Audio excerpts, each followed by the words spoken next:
Сәлем достар, бүгінгі видеода осындай пинг форматта қалай фотоны жасаймыз, соны көрсететін болам. Алдымен Pixar программасына кіреміз. Міне біздің өзіміздің дайын бомбоньерка шаблонымыз тұр. Енді осыған біз сурет қою керекпіз. Мысалы, Pixar'тың ішінде жоқ суреттер бар, стикері да. Сол үшін біз мысалы өзіміздің қалаған суретті осында бомбоньеркаға қалай қоямыз. Қазір пинг форматында қалай фотоны жасаймыз көрсететін боламын. Алдымен енді қазір бізге Pixar'тан шығып Pinterest программасына кіру қажет болады. Pixar программасына кіреміз. Осы жерден мысалы маған қазір слоник керек. Слоник деп жазамын да. Осындай әртүрлі форматта слондар шығады қазір.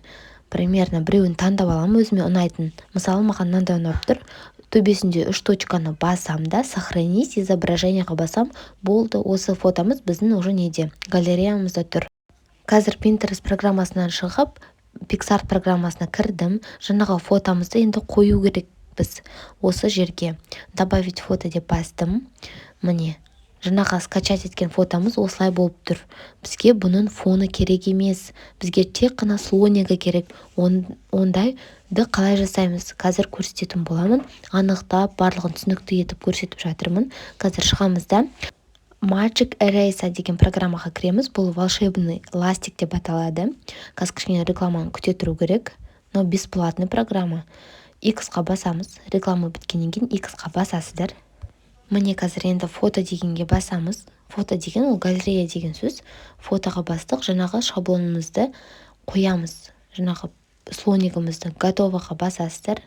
Басқаннан кейін астында көрдіңіз бе? Енді жай ғана допуск деп тұр. Міне, соған басып, жай ғана суретке қай жердің фонын алып тастау керек. Сол жаққа басасыз да, міне алын қалады. Бізден слониктің құлағы алын қалды кішкене.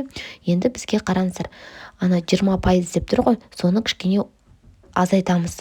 Міне, қалған егер 0 істесеңіздер, онда уже белый фон болып кетеді. Сол үшін бізге 1, 2, 3, мысалы 4, 5, 6, мысалы кішкене алып тастаймыз. Міне, жай ғана осы слониктің өзі ғана қалды. Енді төбесінде стрелка жоғары қарап тұр, соған басып сохранить высокое качество деп басамыз.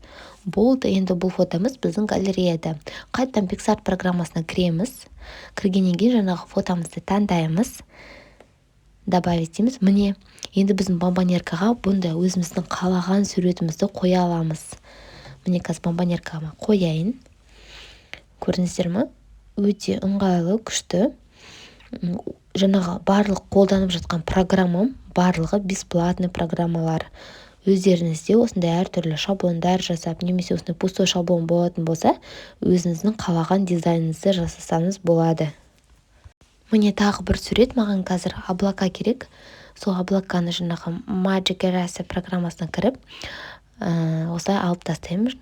Белый фонын алып тастадым, құр облакасы ғана қалды. Төбесінде стрелкаға басып, сохранить высокое качествоға басамын. Енді қайтадан Pixar программасына кіремін. Енді облакамызды қою керек. Бұл жаққа мен жазу жазам, сол үшін облачканы таңдадым. Міне, қасындағы жаңағы фонын, эскизін мен алып тастадым. Осылай қойсаңыздар болады. Міне дайын. Міне өте оңай жасап шықтым өзім шаблонымды. Өте оңай жасалады, жасап көрсеңіздер болады.